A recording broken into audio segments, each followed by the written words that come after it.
Hi, I'm Maddie. Welcome back to my channel, and today I'm going to be doing my February bullet journal plan with me / setup. And this video is perfect for beginners because I have not been bullet journaling very long myself. This is only my second full year doing it. This month I decided to do a candy bar / hearts theme. It's very simple, so be sure to keep on watching. But if you are more advanced or intermediate, still keep watching because I'm sure you can come up with your own ways to make this more your level. The first thing that I'm doing to start off this setup is swatching some of my pink and purple pens in the back of my old 2019 bullet journal. This is a good tip if you're not sure how these pens are going to work in your journal. You can always swatch them to make sure that you're not surprised by the color that it shows up as. So for February, I decided to do a sort of chocolate and hearts theme to represent Valentine's, but I didn't want to do just hearts because that's what I did last year. So for the title page, I drew a chocolate bar, which I'm coloring in with a brown marker obviously, but I went back in with a thicker black marker to show like the individual pieces of chocolate, and then I'm coloring in the wrapper a different color, a sort of pretty pastel pink, and of course the month February is written on there.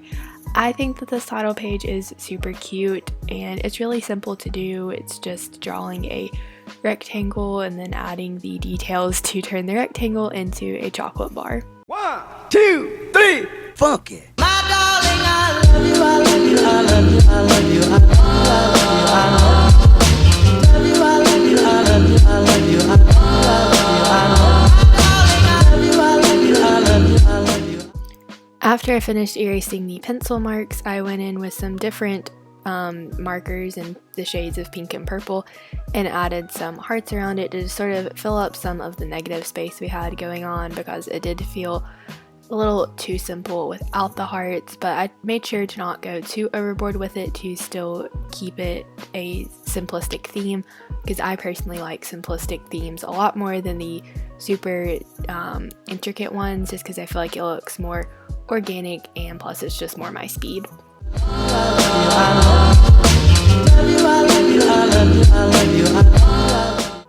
Moving on to the quote page, this is quite possibly the best quote ever. It says, "Never underestimate the power of chocolate," and I just went with some simple print style lettering. I am personally not very good at lettering, so the simpler the lettering style, the better for me. So to spice it up and make it a little more interesting, I tried to use some interesting colors and I added a little border around it. If I was feeling more doodly, I would have added some different doodles, but if you are good at calligraphy or something like that, I would definitely recommend spicing it up to make it look a little more interessante. But I am just not that good at lettering, so I stuck with the simpler version. And for the border, I just put a small heart in each of the 4 corners and then used that pastel pink that I used for the candy bar wrapper to connect them and just sort of create a modern chic looking border.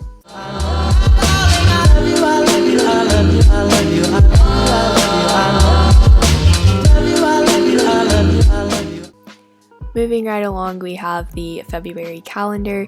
So since it is a leap year and February starts on a Saturday, we still have to do the 5 different rows like in January. And I'm still really mad about that one little line of grid space on Wednesday being on the right hand side of the journal. But I guess I will just have to get over that because everything works out perfectly. I believe that these are 7 by 7, 7 by 5.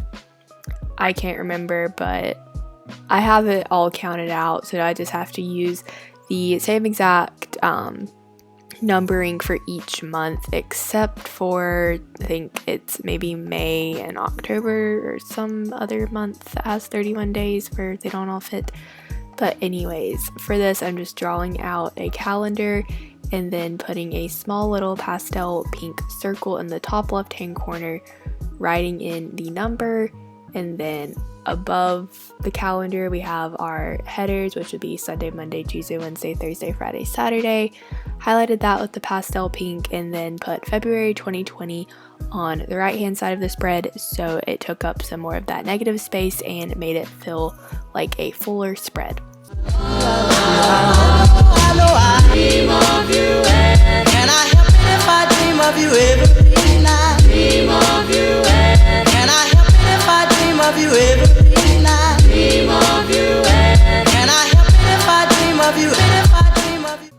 The next thing I did was go ahead and pencil in any events that I know are in February, which would be Valentine's, aka Single People's Day, and conveniently my school is off.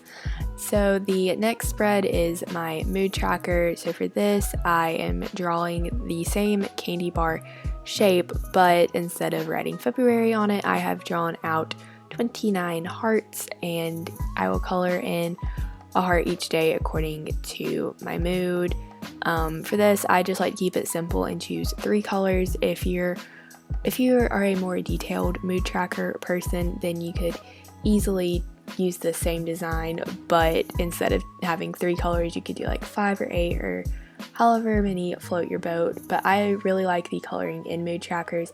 I tried the line length style in January and I'm just not a fan of it. I definitely like the color coding the best. Dream of you and I help if I dream of you ever. I know I dream of you and I help if I dream of you ever. I love you. So this step was probably the most intricate in this setup, and that is where I took the pastel pink marker and colored in the background of the candy bar wrapper going around all of those little hearts. It was very tedious, time consuming, my hand was cramping, my back was hurting, but I think that it'll look much better having a background than if it was just plain white. It just didn't feel right having it look so blank.